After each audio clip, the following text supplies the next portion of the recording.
Boa noite, Ari! Como é que tá Sinara, você? tudo bom? Tudo jóia? Tá aí de Angola, é? Exatamente, estou em Luanda. Aqui já são 11h05 da noite, mas é uma alegria muito grande poder conversar com você. Gente, a gente se conhece das redes sociais, do Twitter, né? Mas a gente nunca se viu pessoalmente. Então, ele vai lançar Não. o livro aqui em Brasília, dia 28, mas eu, infelizmente, vou estar viajando, né, Ari? Não vai ser dessa vez que a gente vai se conhecer, né? É incrível que nós temos tantos amigos comuns e a gente nunca conseguiu se ver na vida real, digamos. É verdade. Ari, eu queria começar nosso papo. Gui, primeiro coloca a capa do livro dele, que ele está lançando, Geografias do Tempo. Eu botei geografias, mas é Geografia do Tempo, do Ari Quintela. Né? Essa capa aí, eu vi que é um quadro do Glênio Bianchetti que você tem na sua casa, né? Exatamente. É, é muito simbólico porque, desde o início, quando eu quis lançar esse livro, eu queria que a capa fosse esse quadro, porque esse quadro, fora o fato de que o Glênio Bianchetti era uma pessoa maravilhosa, que a minha mulher e eu tivemos a chance de conhecer pessoalmente, essa foi quando a minha mulher e eu começamos a namorar, antes mesmo de nós nos casarmos, nós compramos esse quadro, e esse quadro foi a primeira obra de arte que nós compramos juntos. E eu, desde o início, queria que esse quadro fosse a capa do livro, inclusive porque esse quadro é mencionado em um dos textos no livro. Ele é ator em um dos textos do livro. Então, era muito importante para mim, por várias razões familiares, pessoais, que foi essa fosse a capa do livro. A minha editora aceitou e eu acho que ficou uma capa muito bonita. O nome da editora pela qual está saindo o livro, que eu não consegui ler aqui na capa, é André Jacobson Estúdio Editorial Limitada. Tá? Isso. É um livro de crônicas, né? De histórias, é bem autobiográfico, né? Você já está começando aí a fazer um esboço de uma autobiografia com esse livro? Sinara, eu acredito que as pessoas possam ver esse livro como quiserem. Algumas pessoas acham que é um livro de ensaios, outras acham que é um livro de crônicas, e já me disseram, inclusive, que é um livro de contos. É autobiográfico no sentido de que eu falo das minhas vivências pessoais no livro, mas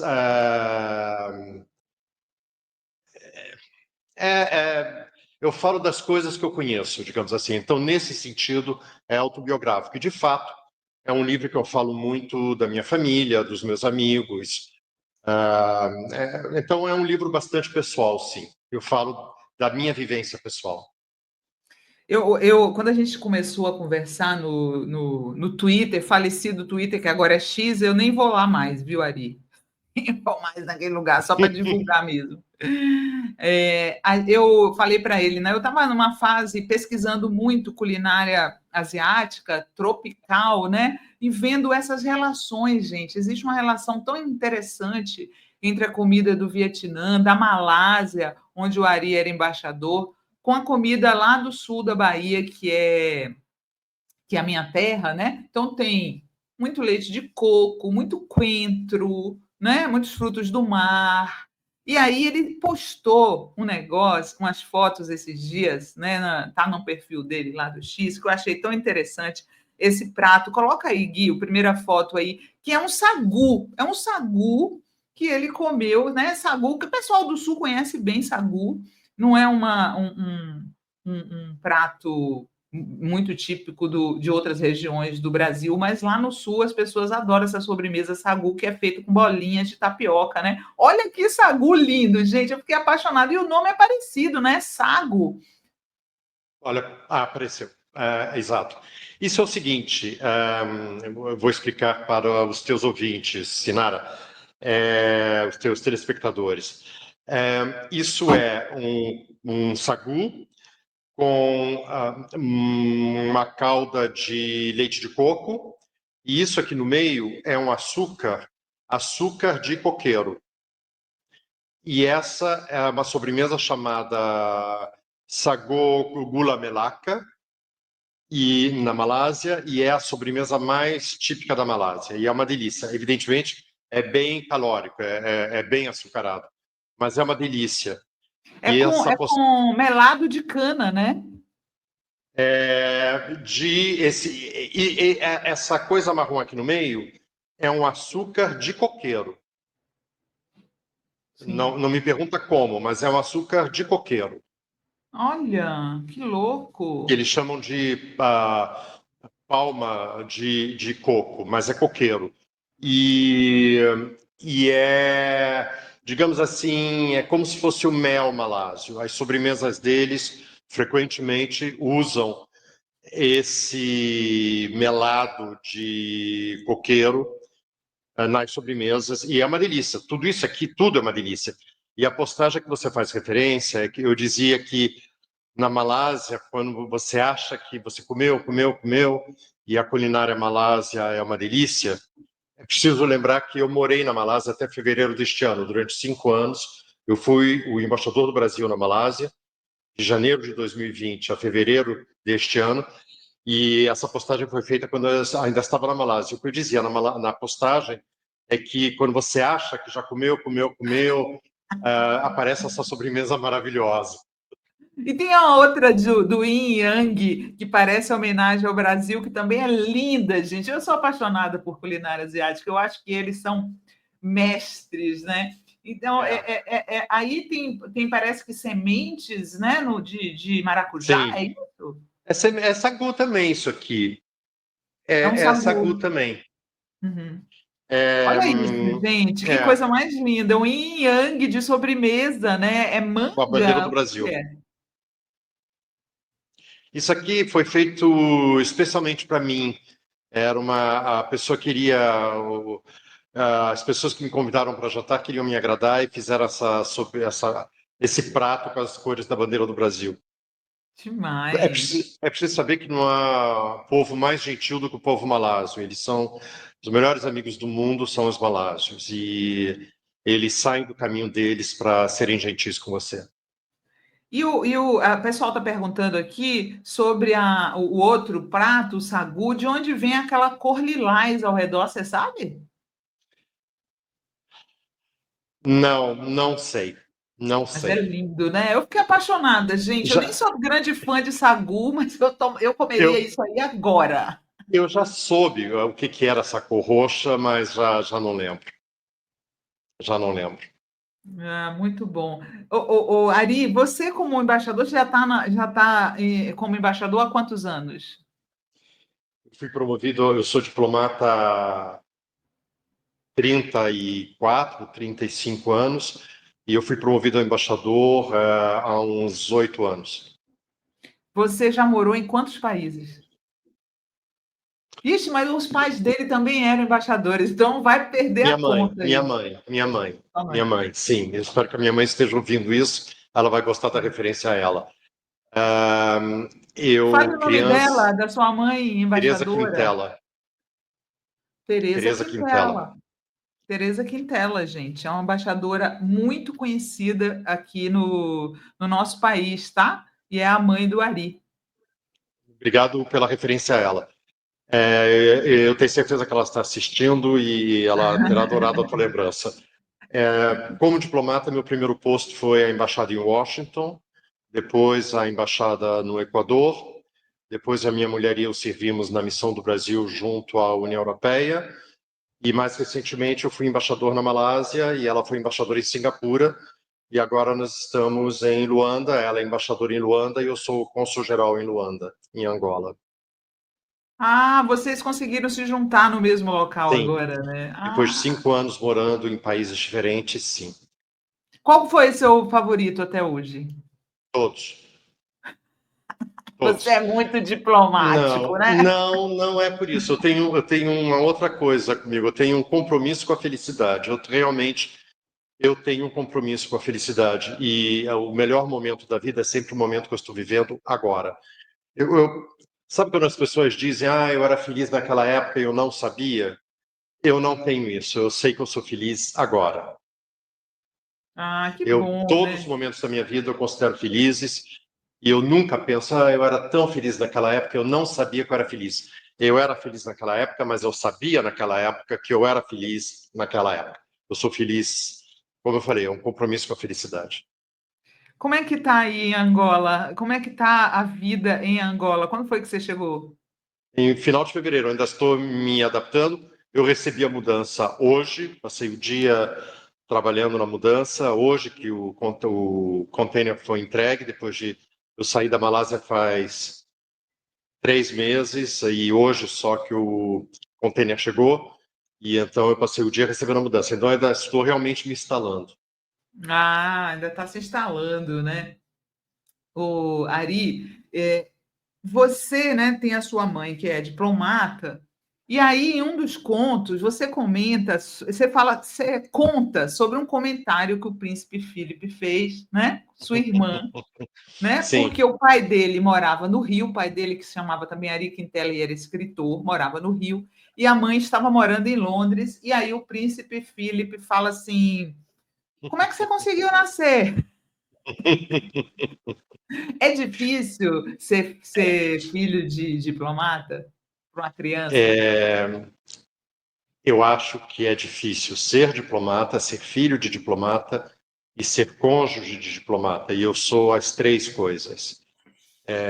Meus pais eram divorciados. Quando o príncipe Felipe fez esse comentário, nós éramos, minha irmã e eu, muito jovens, e minha mãe era cônsul-geral em Londres.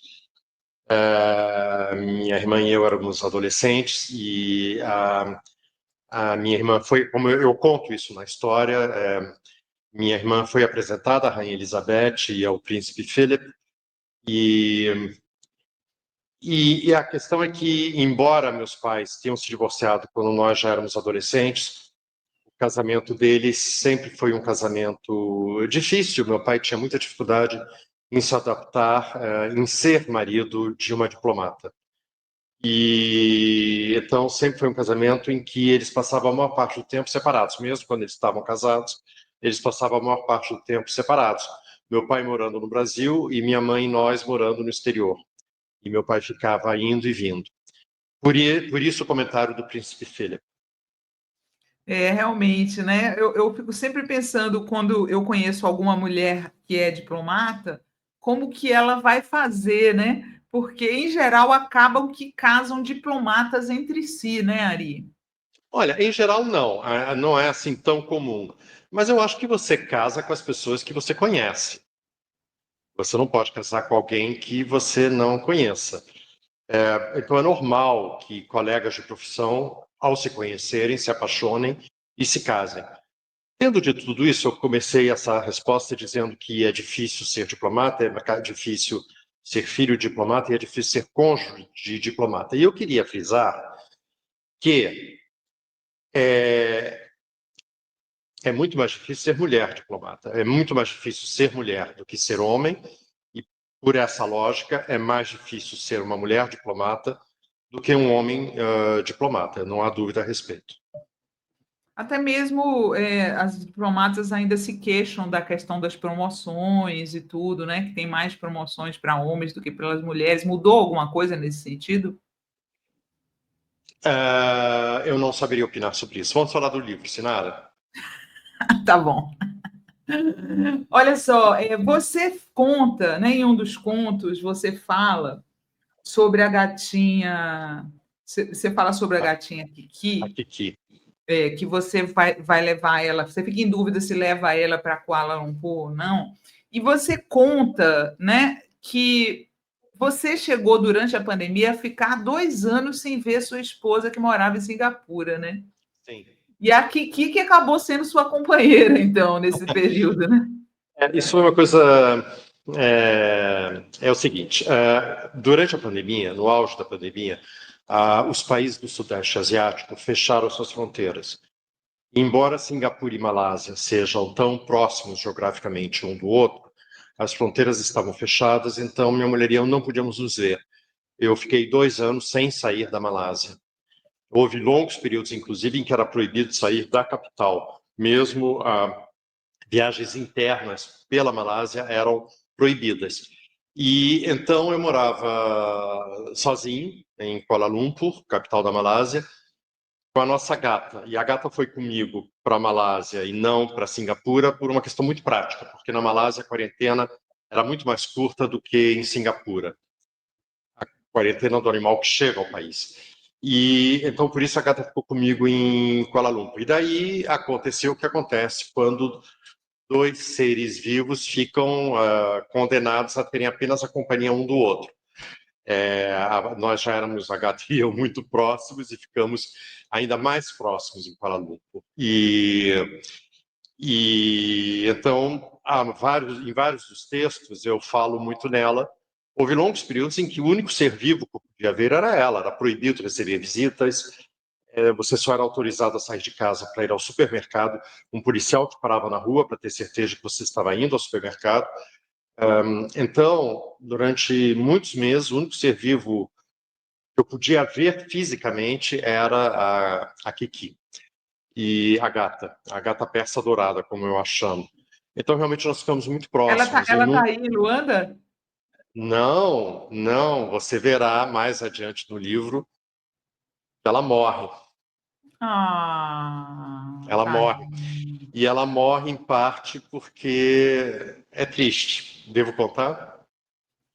Ela morre em parte porque quando, depois de 2 anos, as fronteiras reabriram entre a Malásia e Singapura, eu tirei férias e eu fui passar Natal com a minha mulher em Singapura. E daí a Kiki, depois de passar 2 anos trancada comigo num apartamento em Kuala Lumpur, parou de comer. Quando eu fui para Singapura, ela parou de comer.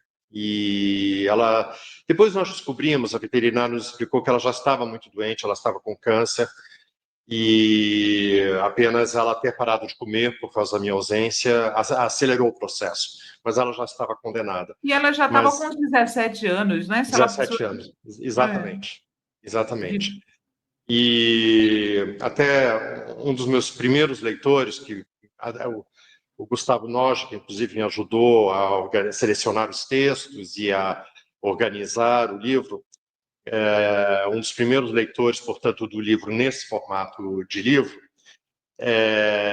me disse que tinha sido muito cruel eu ter ido a Singapura, mas eu não via a minha mulher e a minha filha há 2 anos e eu Meu queria passar Deus, Natal que com elas em coisa, Singapura. hein? Pois é, pois é. Que loucura, né? E Mas ela estava condenada. Apenas, como eu falei, o meu desaparecimento, digamos, durante 10 dias para ir passar o Natal em Singapura, fez ela parar de comer e isso acelerou o processo. Sim. A sua família tem uma relação muito forte com os animais, né? Pelo que Sim, você tem vários sim, contos no livro, várias histórias no livro, com muitas referências aos animais da família, né, Ari? sim, sim. É uma coisa, desde criança nós sempre tivemos muitos animais em casa. Desde criança, muitos. Um dos textos um chamado Kiki em Kuala Lumpur. Eu até conto quantos gatos e cachorros eu tive ao longo da minha vida. Sim. Mas eu devo dizer que para um diplomata está cada vez mais difícil ter animais domésticos, porque eu lembro que em 2007, quando nós fomos para a Bélgica, nós levamos o nosso Golden Retriever, de que eu falo também no Sim. livro, levamos a Kiki e um outro gato que nós tínhamos na época, o James. E foi muito mais fácil levar os três para a Bélgica do que 12 anos depois, levar a Kiki sozinha para a Malásia. Foi muito mais trabalhoso, com o passar do tempo, levar um gato para a Malásia do que levar 3 animais domésticos, inclusive um Golden Retriever, que é um cachorro grande, para a Bélgica. Porque, com o passar do tempo, vai ficando cada vez mais difícil. As As companhias aéreas, burocracias a aumentaram? burocracia, as exigências sanitárias, as exigências de passaporte para o animal, as exigências das companhias aéreas, até hoje em dia são relativamente poucas as companhias aéreas que deixam o animal viajar no avião. Há várias restrições, por exemplo, mesmo as que deixam. Eu li há alguns anos atrás que se um passageiro chegar no check-in e disser eu sou alérgico a gato, não pode haver gato na cabine, aquele passageiro que tem já autorização para viajar com um gato na cabine não vai poder viajar com gato na cabine. Você lembra de uma história que aconteceu alguns anos atrás, quando eu estava na Malásia, de um casal que ia fazer um mestrado na Europa, ia viajar com um coelho, e na última hora a companhia aérea, eles tinham uma declaração de um juiz, inclusive, dizendo que eles podiam embarcar com o Coelho, e na hora do embarque a companhia aérea não deixou. Você lembra dessa história? Foi uma história que teve muita Não, não repercussão. lembro. Foi uma história dramática, porque eles iam, acho que para a Alemanha, estudar e um juiz, eles iam viajar com o Coelho, a companhia aérea estava informada, eles tiveram até o cuidado, coisa que não é necessária, mas eles tiveram o cuidado de pegar uma declaração de um juiz dizendo que eles tinham o direito de viajar com o Coelho e já estava tudo autorizado, a passagem do Coelho comprada e custa caro a propósito. E mas na hora do embarque a companhia aérea simplesmente não deixou. E é um direito da companhia aérea de última hora proibir você de embarcar com o animal. E isso gerou muita comoção nas redes sociais, porque daí o casal brigou fisicamente com os funcionários da companhia aérea, e era uma coisa muito dramática essa história do coelho. Depois eles acabaram, não naquele dia, mas 1 ou 2 dias depois, eles conseguiram embarcar com o coelho. Mas por que eu estou contando essa história? Para provar que é cada vez mais difícil. Então, eu não sei se hoje em dia um diplomata deve ter animais, sinceramente, animais domésticos. Nossa, pela dificuldade, né? Sim. No momento, inclusive, nós não temos. Aqui em Angola, nós não temos. Depois que a Kiki morreu, eu fiquei tão traumatizado de ela ter ficado tão traumatizada de eu ter viajado para visitar a Eugênia e a nossa filha para o Natal, que quando ela morreu eu queria ter a liberdade de poder viajar no fim de semana, fazer passeios pela Malásia, tirar férias. E daí eu, desde que ela morreu em dezembro de 21, que nós já não temos animal doméstico por causa disso. E aqui na Malásia... Bom, aqui na Malásia nós temos, parece incrível. Mas quando nós chegamos... perdão, Em em Angola. Angola. Em Angola. Em Angola, quando nós chegamos, digamos que a casa aqui em Angola tem um gato de estimação que nós herdamos e nós cuidamos do gato. E o gato não é nosso, mas dá o trabalho que um gato nosso daria, digamos. E a verdade é que eu gosto muito de animais domésticos. E isso é uma coisa que aparece muito no livro, como você falou. Sim. Eu cresci com animais domésticos. Eu adoro cachorro, eu adoro gato. Eu gosto dos dois e eu sempre tive os dois juntos em casa sem o menor problema. Você sempre quis ser diplomata? Tendo mãe diplomata, você sempre quis ser diplomata ou você quis ser outra coisa em alguma época? Não, ao contrário. Ao contrário.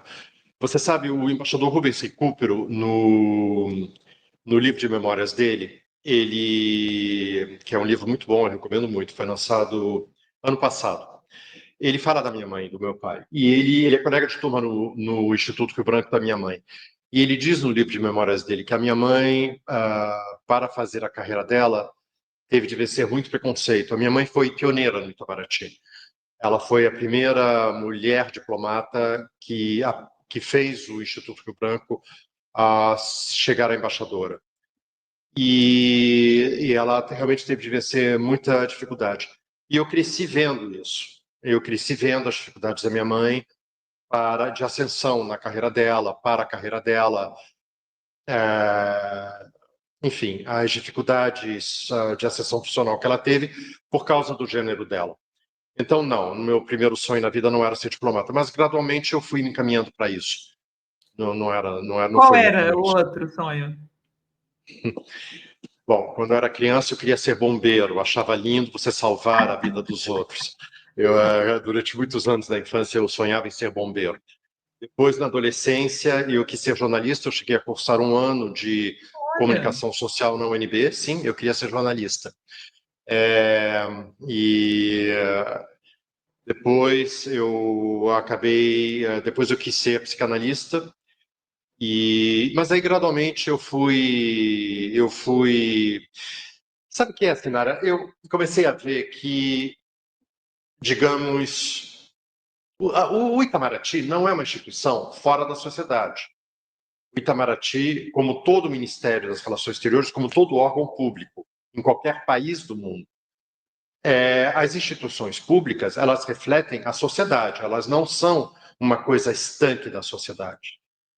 Então, não há nada no Itamaraty que não seja característico da sociedade. E daí eu comecei a ver que as coisas digamos que o machismo que a minha mãe sofreu no Itamaraty não era próprio do Itamaraty, é próprio da sociedade, não só da sociedade brasileira, inclusive, de toda a sociedade. É isso. Então eu comecei a ver que as digamos que as coisas que talvez me preocupassem no Itamaraty não eram próprias do Itamaraty, são próprias do ser humano, de toda a instituição e da sociedade como um todo. E daí eu entrei para o Itamaraty, fiz o concurso, passei, fiz o curso do Rio Branco, e eu sou muito feliz. Desde que eu entrei para o Itamaraty, eu tenho sido constantemente muito feliz na instituição e na minha carreira. Sim. Tem uma coisa curiosa sobre os diplomatas, né? Que muitos diplomatas foram escritores, né? O mais famoso, mais ilustre, Guimarães Rosa, que foi diplomata e escritor. Por quê? Qual é a relação que você acha que tem entre a diplomacia e a literatura? Ó, o livro do Ari, vou dizer uma coisa para vocês, também é um livro de crítica literária, ele faz muita crítica literária. Eu achei que você ia dizer que se você não fosse diplomata, você seria crítico literário. Não. Não, eu não sei se eu conseguiria me especializar nisso. Eu não gosto, uma coisa no livro que eu acho que todo leitor perceba ao ler o livro, eu só gosto de falar das coisas e das pessoas que eu gosto. Eu não gosto de passar a vida sendo crítico, digamos assim, e condenando os outros. Eu gosto de pensar e de falar das pessoas e das coisas de que eu gosto. E isso vale também para a literatura. Se eu não gosto de um livro, eu não vou falar desse livro. Se eu não gosto de um autor, eu não vou falar desse autor. Eu falo das coisas e das pessoas de que eu gosto. Então, não, eu não sei se eu poderia ser crítico literário. Eu não sei se eu poderia ser crítico literário. Eu jamais conseguiria malhar um escritor ou um Você livro sabe numa que eu crítica. trabalhei anos, né, como repórter de literatura na Folha de São Paulo, e eu me recusava a falar mal de livros, porque eu acho que no Brasil as pessoas leem tão pouco. Para Sim, que eu ia perder meu tempo falando mal de um livro, né? Seria só por vaidade se eu fizesse isso, né? é, Eu acho que é, todas essas profissões têm uma eu, responsabilidade social. A minha, enquanto repórter de literatura, era fazer com que as pessoas lessem mais e claro. não ficassem snobs dizendo, esse livro não é bom, esse livro é ruim, sabe? Sim, eu entendo, eu entendo. Eu acho, aliás, que a pessoa tem de ler aquilo que ela quer ler. Não, a gente não deve ser policial em relação às atividades intelectuais dos outros. Eu A acho. pessoa tem o direito de ler o que ela quiser ler. E se a pessoa gosta de ler romance policial, aliás, eu adoro romance policial. Também Se a adoro. pessoa, se a pessoa gosta de ler romance policial, ela deve ler romance policial. Se a pessoa gosta de ler histórias românticas, ela deve ler histórias românticas. Cada um tem, se a pessoa quer ler livros de filosofia, ela deve ler livros de filosofia. Cada um tem de ler o que ela quiser ler, e a gente não deve censurar a atividade de leitor de ninguém. Eu tenho num dos textos do livro, do Geografia do Tempo, um livro que eu chamo, uma das crônicas ou ensaio, eu chamo de O Leitor Irresponsável. E esse texto, O Leitor Irresponsável, foi um texto que eu primeiro publiquei muitos anos atrás no periódico de literatura Rascunho, de que eu gosto muito. E foi o primeiro texto meu que o Rascunho publicou, que o Rogério Pereira, o editor do Rascunho, que também é escritor, publicou. E nesse texto eu digo que eu cito um autor canadense que diz que se você não está gostando de um livro, você começa a ler um livro e não está gostando do livro, fecha o livro. Não adianta se obrigar a ler uma coisa de que você não está gostando. É legítimo você não gostar. Mesmo o livro mais conceituado, mais celebrado pela crítica, pelos leitores, não se obriga a ler o livro se você não está gostando do livro. É um direito seu não gostar daquilo que você está lendo. E ninguém pode te obrigar a ler um livro de que você não está gostando. Feche o livro se É. você não está gostando e vá ler outro de que você goste mais. E tem uma coisa também, né? Uma pessoa que começa lendo um livro tido como, né? Eu já não gosto dessa coisa, literatura menor, literatura maior, já não gosto disso. Sim, uma começa lendo um livro mais fácil, digamos assim, no futuro ela pode ir avançando, né? Você devagar se vai ao longe, né? Não precisa começar já Sim, lendo sim, Stendhal, Proust. e já que a gente começou a conversa falando do diálogo da minha irmã com a rainha Elizabeth e com o príncipe Philip, muitos anos atrás, nesse texto que está no livro chamado O Leitor Irresponsável, eu cito um livro de um escritor inglês, Warren Bennett, chamado O Leitor Inusual, um título assim, que é um livro que certamente foi traduzido no Brasil, um livro curtinho. E esse livro é sobre a Rainha Elizabeth, é um livro cômico em que a Rainha Elizabeth, de repente, um dia acorda e decide ler. Ele parte do princípio de que ela não lia até aquele momento, e um dia ela acorda e decide ler. E ela começa lendo livros banais. Muitas pessoas considerariam banais, mas ela vai evoluindo. E daí isso gera uma certa celeuma. É um livro de ficção, pessoal. Isso gera, e muito engraçado, eu recomendo muito esse livro. Isso gera uma certa celeuma no Palácio de Buckingham, porque ela, à medida que ela vai lendo, primeiro, ela vai lendo cada vez mais. Segundo, ela vai lendo livros cada vez mais difíceis. E isso já não agrada ao pessoal do palácio, aos assessores dela. Por quê? Aí ele diz, porque no fundo não há nada mais pessoal do que ler. E quando ela começa lendo, e começa lendo best-seller, essa é uma forma de comunicação com a população, porque best-seller significa aquilo que todo mundo está lendo. Mas à medida que ela vai querendo ler coisas mais difíceis, os assessores do palácio se preocupam de que isso vai isolá-la do público. Isso vai criar uma barreira entre o público e ela. E o livro é muito engraçado, porque daí ela resolve, ela abdica. Ela não abdica, aliás, ela some. Um dia, acorda no palácio, ela sumiu. Porque ela resolve que ela quer ficar lendo e ela vai embora. E ela some, ela vai para uma praia no Caribe, se eu me lembro bem, para poder viver a vida dela como leitora. Muito bom. Porque ela começou a ficar muito cult, né? Muito erudita demais, né? Exatamente. Exatamente. Como é o nome do autor? Estou tentando achar aqui para indicar para o pessoal. Como é que é o nome do autor? Alan Bennett. Se eu me lembro bem. Adam Bennett. Isso. Deixa eu ver como é que se chama o livro. Deixa eu ver. Uma Real Leitura. Tá? Em português, Exatamente. Alan Bennett. Esse livro mesmo. Alan Bennett. Uma Real Leitura é como está em português, tá, gente? Parece divertidíssimo esse livro, adorei. É um livro muito curto e muito engraçado. É um livro de 100 páginas, talvez 100 e poucas páginas. Sim. Bem fininho e muito engraçado. Realmente é um livro muito engraçado, porque é um livro que trata de maneira engraçada do que é você ser um leitor. É engraçado. Você pode ler de tudo, né? Não tem que ter preconceito, né? Exatamente. Não tem que ter preconceito. Eu, por exemplo, como repórter de literatura, existe, né, um forte preconceito com Paulo Coelho, e eu conheci gente do mundo todo que adora os livros dele. Olha, pessoas assim cultíssimas que adoram os livros dele. Eu acho que ele é maltratado aqui no Brasil, na terra dele, sabe? Inclusive na Malásia, uma vez, num dos textos, eu falo da Clarice Lispector. Da Clarice. E daí um dia eu fui à principal livraria de Kuala Lumpur para ver que autores brasileiros eram vendidos na livraria em Kuala Lumpur. E eu acho que não havia nenhum livro do Machado de Assis, e havia um em inglês. Né? Eu fui para a seção em inglês dessa livraria.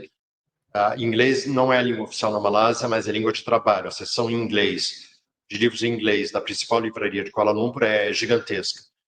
E havia talvez um livro da Clarice, um ou dois livros da Clarice Lispector, e havia vários do Paulo Coelho em várias edições diferentes, e eu menciono isso num dos meus textos. Você fala também nesse conto que você não conseguiu ler até hoje A Paixão Segundo o GH. Você tenta, mas não atravessa, né? Igual eu também sou assim com Jogo da Amarelinha de Júlio Cortázar. Olha, eu já tentei tantas vezes, mas não sei, é intransponível para mim, eu não consigo avançar. Mas isso é uma coisa importante também, porque existe um momento certo de você ler determinados livros. E eu gosto muito dos contos da Clarice, e eu falo muito sobre isso nesse livro, mas eu não ainda cheguei ao ponto de me sentir apegado aos romances dela. Simplesmente não aconteceu ainda. E um dia acontecerá, mas não aconteceu ainda. O momento não chegou. No fundo, ler é como um caso de amor. Você precisa daquele livro em determinado momento. E é uma coisa curiosa, porque, de certa maneira, a tua mente ou o teu corpo sabem, eles intuem que naquele momento você precisa daquele livro ou daquele autor. Sim. E daí você lê o livro certo no momento certo. E às vezes você percebe que aquele não é o momento certo de ler aquele livro. Acontece. Isso tudo é perfeitamente legítimo. Eu espero que o meu livro seja o livro certo para o momento certo de todos os leitores. Esse é o sonho Todos de que todo estão aqui, escritor. né? Tem muita gente aqui comentando se você é filho do professor de matemática Ari Quintela. Seu pai também era professor de Não, matemática? esse era meu avô. O Esse era meu avô era avô. professor de matemática e o pai era escritor. Eu até, inclusive, peguei a capa de um livro dele aqui para a gente comentar, que é um livro que o Ari comenta que é um livro premiado, né? Ganhou o prêmio Monteiro Lobato em 83. O Titina, que é justamente o nome da sua irmã, né? É Exato. uma história, inclusive, que tem a ver com o papo que a gente está falando aqui sobre mudança, né? Sobre perdas nessas mudanças. E aí é a história de uma mudança, né? Que vai de Brasília para o Rio. E é um Sim, livro. Fiquei muito sim. curiosa. Eu gosto de livros infantis. Fez muito sucesso esse livro, né? Fez. É um É o livro. pai dele, tá, gente? Esse é meu pai. Esse é um livro infanto-juvenil e que fez muito sucesso, realmente. É um livro muito bonito, eu acho. Esse livro é um livro interessante porque meu pai, eu digo numa das. Eu falo muito do meu pai nesse livro. E falo muito da minha mãe, falo muito dos meus irmãos também. Falo muito da minha mulher, da minha filha, enfim. Mas eu digo que o meu pai, como escritor de ficção, era muito inovador. Quando ele começou a escrever no comecinho da década de 70, no final da década de 60, ele era muito inovador nos livros que ele escrevia. Um pouco mais adiante, ele escreveu alguns livros infanto-juvenis. E o Titina tem um frescor, porque é muito diferente das coisas que normalmente ele escrevia. O Carlos Drummond de Andrade dizia que meu pai era um vanguardista modernista, algo assim. Isso está no livro, aliás, no meu livro. Enquanto que o Titina é um livro que é um livro que narra uma vida familiar, crianças lidando com seus pais e com seus animais de estimação. E nós somos personagens, os filhos do meu pai, somos os personagens desse livro, junto com um cachorro que existiu, chamado Arusha, que era um Basset Hound, que existiu. O que acontece com a Arusha na vida real não é o que acontece com a Arusha no livro, mas a Arusha existiu. E Titina é minha irmã e ela é a heroína desse livro. E quando meu pai começou a escrever, voltando à questão do meu avô, que era um professor de matemática. Várias pessoas aqui, só um parêntese. João Marques, estudei matemática no colégio, nos livros do professor Ari Quintela. Miriam Ramos, estudei matemática no livro do avô dele no ginásio. Um monte de gente estudou com seu. Era um matemático bem conhecido, né? Sim, ele era. 2 ou 3 gerações de brasileiros estudaram nos livros de matemática do meu avô. Meu avô morreu muito cedo, ele morreu na década de 60, com 61 ou 62 anos. E durante algum tempo ainda os livros dele foram, depois que ele morreu, foram plagiados. Mas os livros dele realmente foram um marco, inclusive revolucionaram a forma de ensinar matemática no Brasil. Isso é uma coisa. Ele é muito celebrado como professor de matemática, como autor de livros de matemática. E quando meu pai, eu sou Ari Quintela número 4, meu bisavô já se chamava Ari Quintela, meu avô se chamava Ari Quintela e meu pai se chamava Ari Quintela. Nossa! Agora vai acabar porque eu só tenho uma filha.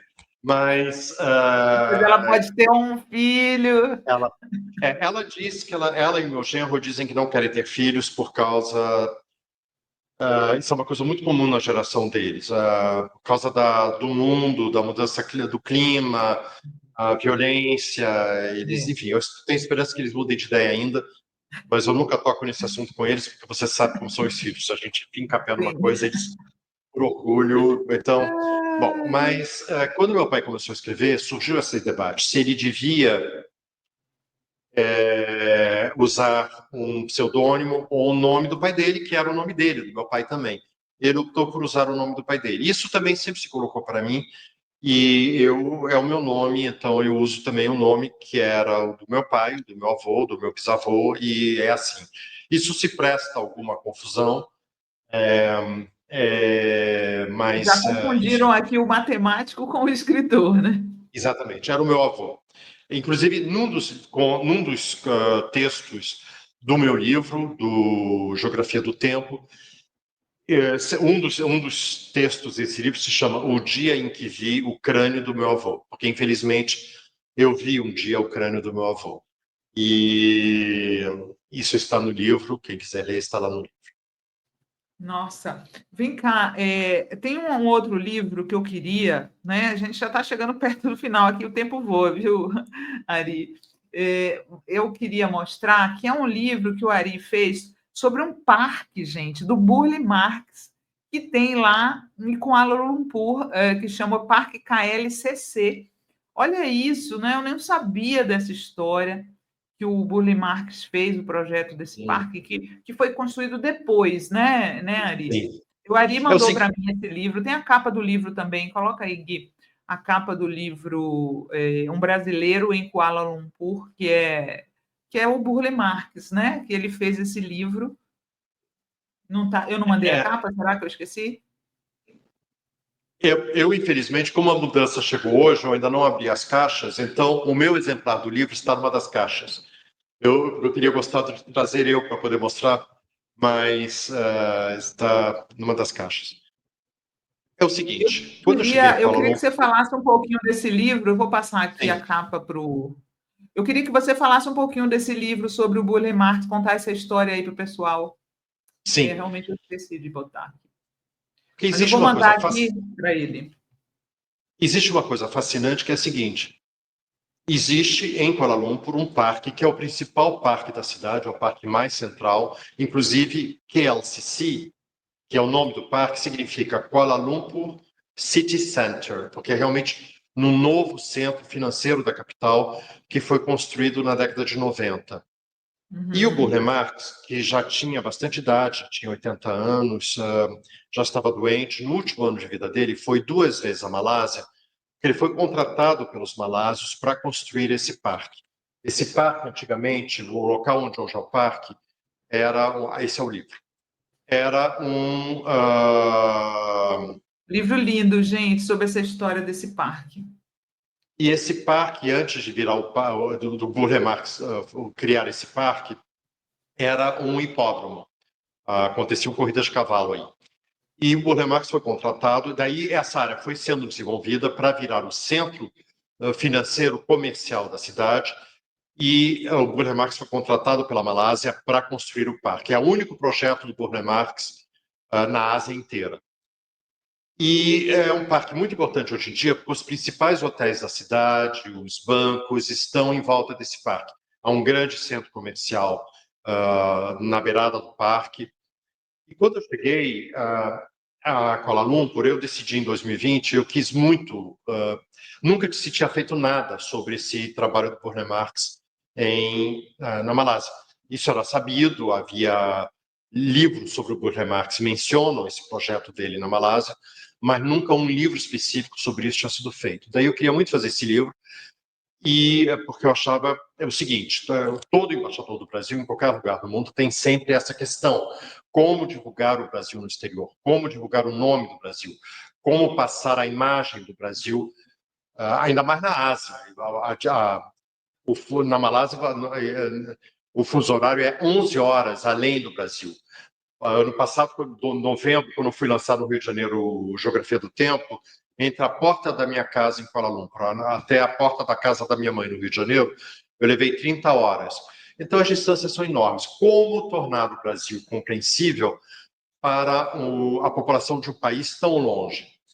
E um parque criado pelo Burle Marx na Malásia é uma coisa óbvia, é um elo óbvio entre o Brasil e a Malásia. Então, eu queria muito trabalhar esse aspecto, porque era uma forma de tornar o Brasil mais próximo dos malásios, Sim, para muito os bom. malásios. E o Instituto Guimarães Rosa, que era um antigo, hoje em dia o antigo Departamento Cultural do Itamaraty, o Instituto Guimarães Rosa cedeu os recursos para que esse livro pudesse ser feito, daí a embaixada em Kuala Lumpur assinou um contrato comercial com o Instituto Burle Marx no Rio de Janeiro, que tinha o material todo, os croquis, os desenhos, as matérias de imprensa, os desenhos do Burle Marx, o próprio projeto dele para o parque, na letra dele, num papel, e num pedaço de papel. E isso, o Instituto Burle Marx é uma entidade privada, não é uma entidade pública. Para ceder esse material, foi necessário que a embaixada assinasse um contrato comercial com o Instituto Burle Marx.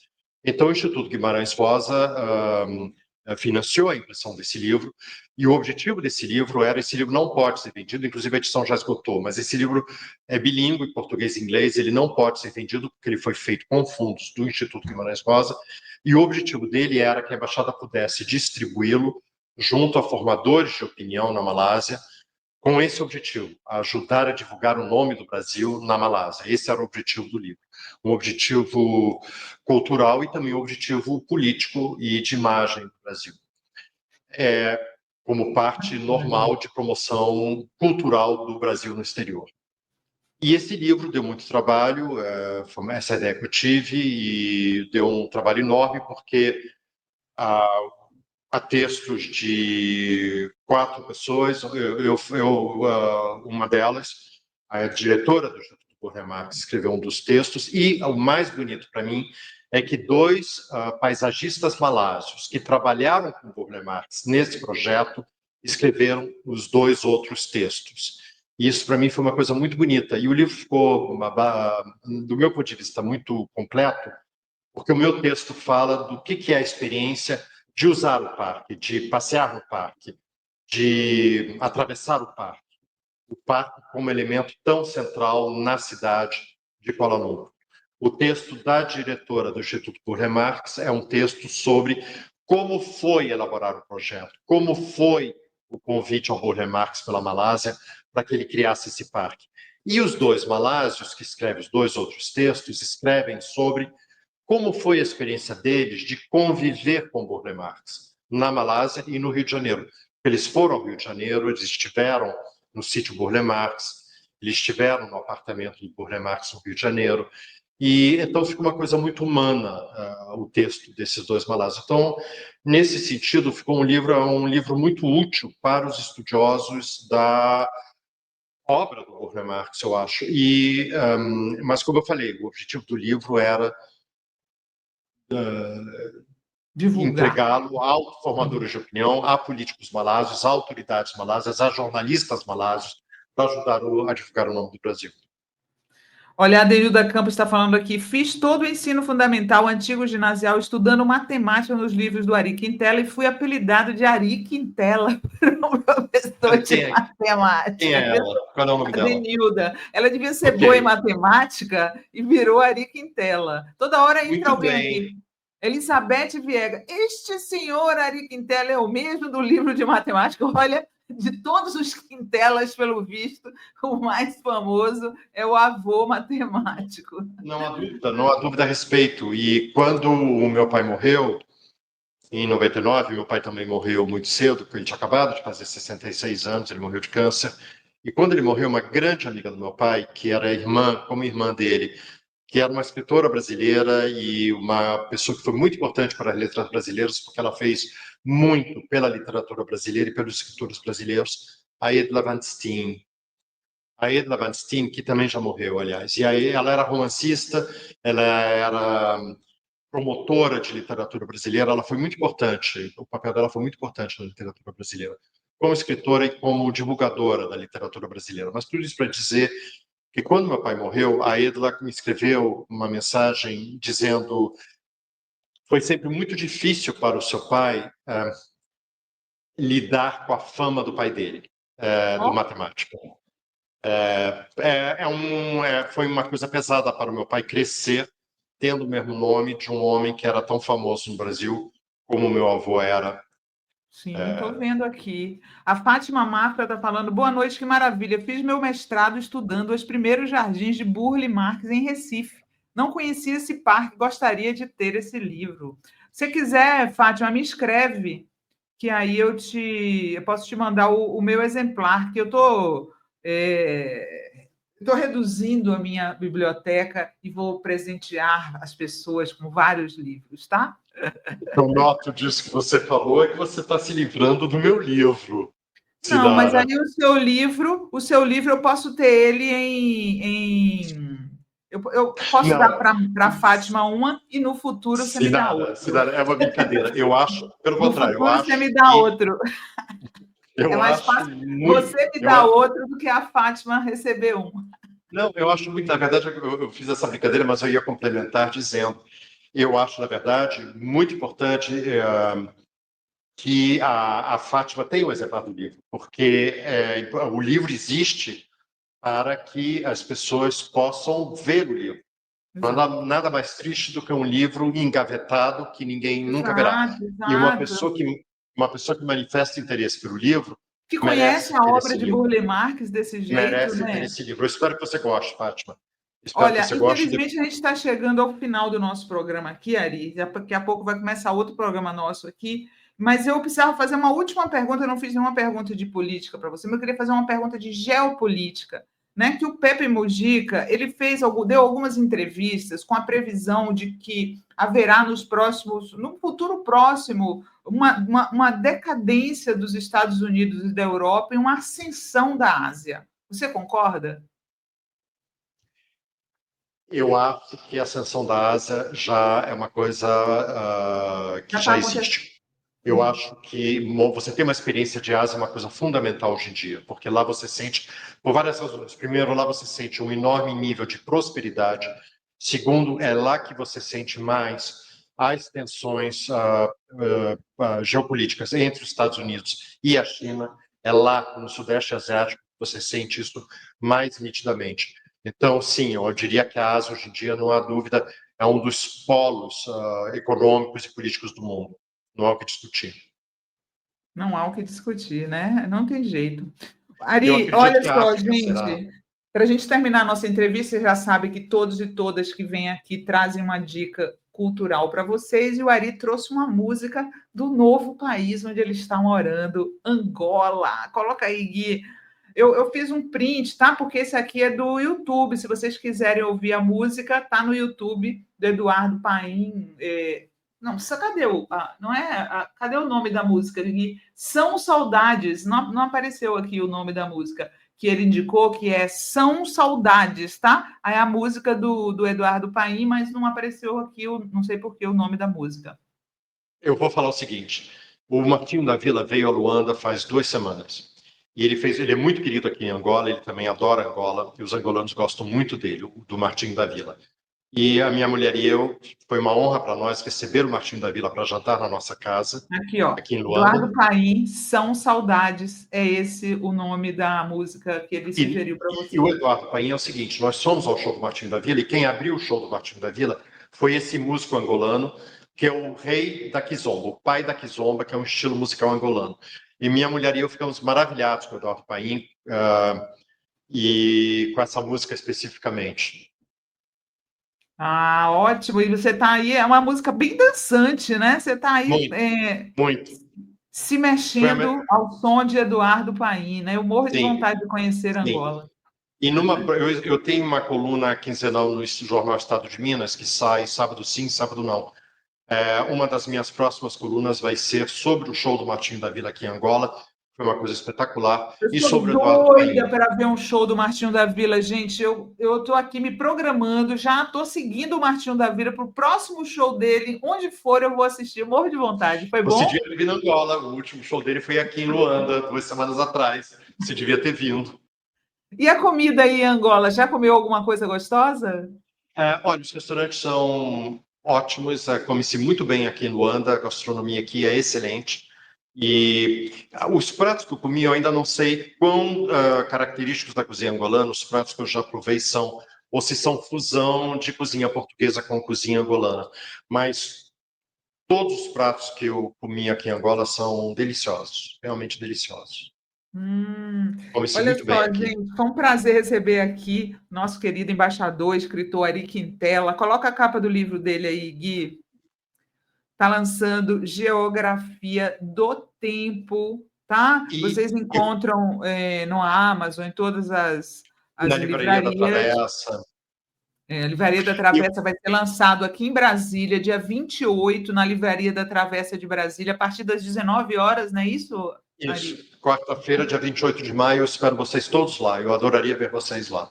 Então, pessoal de Brasília, dia 28, aqui na Livraria da Travessa, acho que é Casa Parque, Isso. 19 horas, a partir das 19 horas, vou perder, tá? Então vão lá me representar. Um último comentário aqui, Ali Rocha mandou um superchat dizendo: ainda tem o livro de matemática de Ari Quintela. Muito obrigado por dizer isso. Muito obrigado. Fico muito feliz. Ari, foi um prazer enorme conversar com você. A próxima é ao vivo, hein? Eu espero que sim. Isso já está mais do que na hora da gente se conhecer. Tá bom. Abração, Sinara, querido. muito obrigado. Obrigado por isso. Obrigado Obrigada. para todo mundo. Até logo. Tchau. Tchau.